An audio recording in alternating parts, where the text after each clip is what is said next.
Hello, in front of me I've got HUAWEI P80 Pro.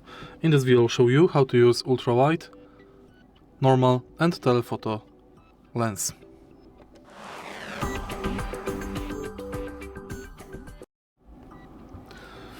In the beginning, on your smartphone enter camera. Go to photo or video and to select wide lens, press W button. To select standard, press 1.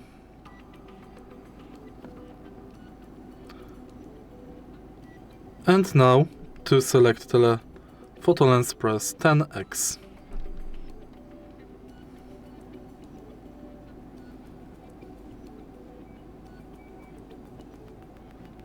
If you find this video helpful, please leave like, comment and subscribe.